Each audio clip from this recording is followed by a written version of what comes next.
तो इंडिया में हर कोई डॉक्टर है, राइट? है ना? तो एक चीज तो फिक्स है कि अगर आप किसी से कोई भी बीमारी बताते हो कि मुझे बुखार है, तुरंत कहेंगे लोग पैरासीटामॉल ले लो।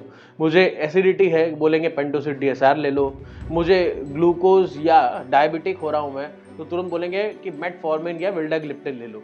हर एक इंसान आपको ढेर सारी सलाह देने के लिए तैयार बैठा हुआ है, लेकिन सवाल ये उठता है कि जब आप कोई मेडिसिन परचेज करने जाते हो तो आपको मिलते हैं ऑप्शंस।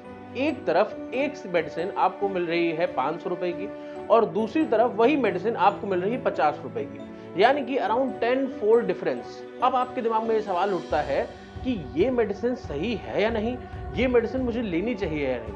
जी हाँ, मैं बात कर रहा हूँ जेनेरिक मेडिसिन के बारे में। इससे रिलेटेड सभी डाउट्स मैं आज आपके इस वीडियो में क्लियर करूंगा।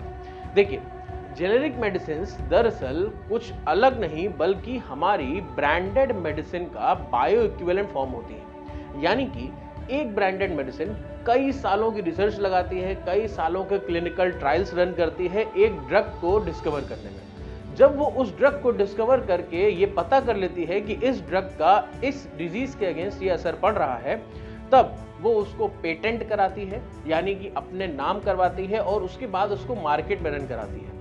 ये पेटेंट उसको ऑलमोस्ट 20 साल का मिलता है मिनिमम, और वो मार्केट में अपने ब्रांड के नाम से इसको बेचती है। जैसे मैं इसको बहुत क्लासिक एग्जांपल लेता हूँ, क्रोसिन।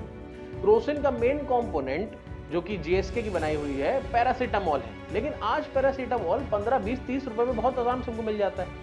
तो जब ये बना होगा, जब ये आया मार्केट में, तो इसको 20 साल तक पेटेंटेड बेचा गया। उसके बाद क्या होता है कि जब इसका पेटेंट खत्म हो जाता है, तब ढेर सारी कंपनीज अप्लाई करती हैं कि आप मुझे इसकी जेनेरिक मेडिसिन बनवाने की परमिशन दो। तो देखिए, जेनेरिक मेडिसिन बनाने का अप्रूवल मिलने के बाद भी आपको कई रूल्स फॉलो करने पड़ते हैं। जैसे कि सबसे पहला वो है बायो इक्विवेलेंस रूल, यानी कि अगर 500 mg का एक ड्रग किसी कैप्सूल में है तो आपको 500 mg ही यूज करना है, उससे ज्यादा यूज नहीं करना है, ये दिखाते हुए कि मेरी मेडिसिन ज्यादा कारगर है। दूसरी चीज, उसका जो मेथड है ऑफ टेकिंग वो सेम होना चाहिए, यानी कि अगर वो ओरल टैबलेट के फॉर्म में तो ओरल टैबलेट होनी चाहिए, अगर वो आईवी के फॉर्म में तो आईवी होना चाहिए, या अगर किसी और तरीके से उसको इंटेक किया जा रहा है तो वो वैसा होना चाहिए। अगर कंपनी ने उसको कैप्सूल के फॉर्म में बनाया है तो आप जेनेरिक कैप्सूल ही बनाओगे, आप उसको टैबलेट बना के नहीं बेच सकते। ये ढेर सारे रूल्स जो हैं वो एक जेनेरिक मेडिसिन बनाने के लिए हमें फॉलो करने पड़ते हैं। सवाल ये उठता है कि जेनेरिक मेडिसिन इतनी सस्ती क्यों है, क्योंकि ड्रग्स तो उन्हें भी बनाने पड़ रहे हैं, अप्रूवल तो उन्हें भी लेने पड़ रहे हैं। तो इसके सस्ते होने के पीछे रीजन बहुत सिंपल है। पहला रीजन कि जेनेरिक मेडिसिन बनाने वाली कंपनीज को कोई भी R&D में पैसा खर्च नहीं करना पड़ता, यानी रिसर्च एंड डेवलपमेंट में पैसा खर्च नहीं करना पड़ता। तो जो बड़ी बड़ी कंपनी R&D कर चुकी हैं, एक ड्रग डिस्कवर कर चुकी हैं, उन्हें बस उस ड्रग को बनाना होता है।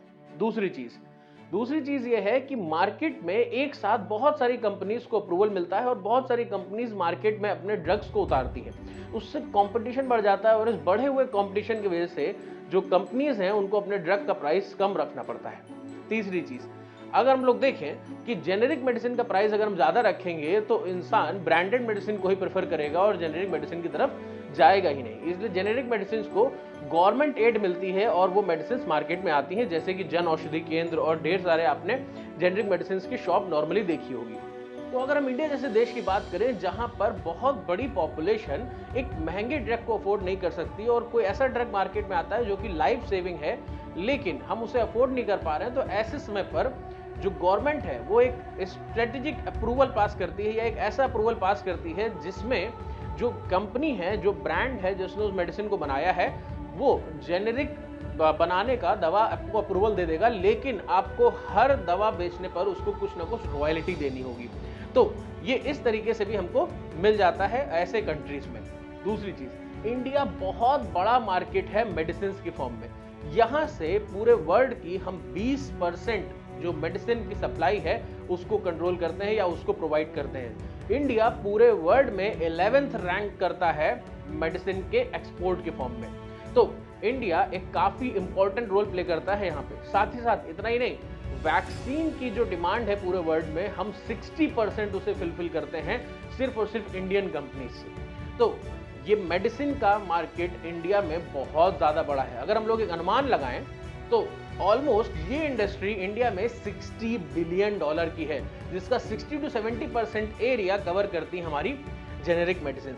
तो ये एक बहुत इंपॉर्टेंट चीज़ है जो हमारे चारों तरफ है और हम सबको देखते हैं। जैसे मैं बहुत कॉमन ड्रग्स की बात करता हूँ जो कि अब जेनेरिक फॉर्म में बहुत ईजिली हमारे लिए अवेलेबल हैं, जिसमें सबसे पहला आता है पैरासीटामोल। पैरासीटामोल आपको नॉर्मली किसी भी दवा में मिल जाएगा और पहले इसको ब्रांडेड नाम से क्रोसिन के नाम से बेचा जाता था या कॉलपॉल के नाम से बेचा जाता था। अभी आपको क्रोसिन कॉलपॉल भी अवेलेबल है और जेनेरिक फॉर्म में पैरासीटामोल भी अवेलेबल है। अब आप ये कहोगे कि कोई कंपनी क्यों जेनेरिक मेडिसिन बनाने देती है, अगर उसको प्रॉफिट हो रहा है ऐसी दवा से तो वही करते रहे।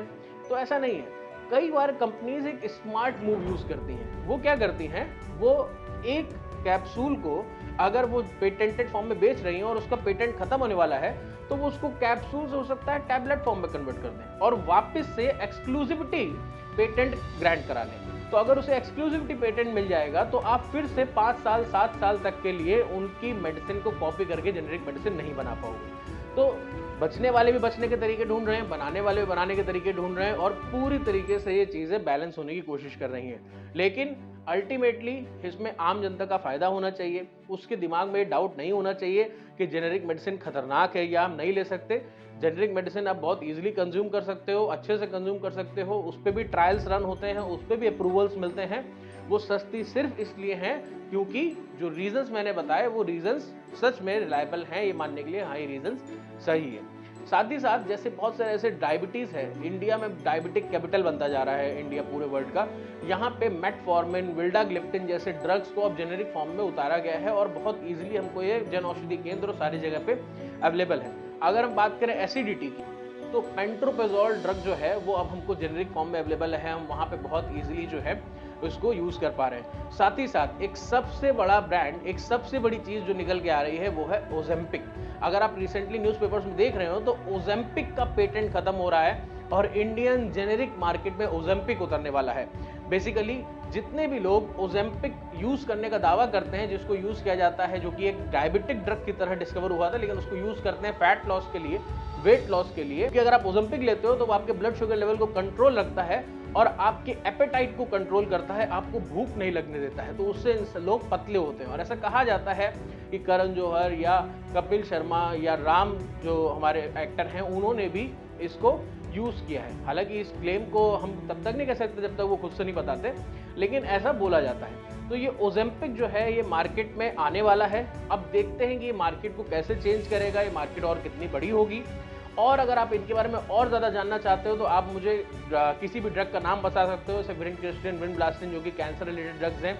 ऐसे ड्रग्स के केस में क्या होता है क्या नहीं होता है, तो मैं उससे रिलेटेड भी आपको चीज़ें बता सकता हूँ। तो और आपको अगर वीडियो अच्छी लगती हो then do like share subscribe. All about facts. Thanks so much.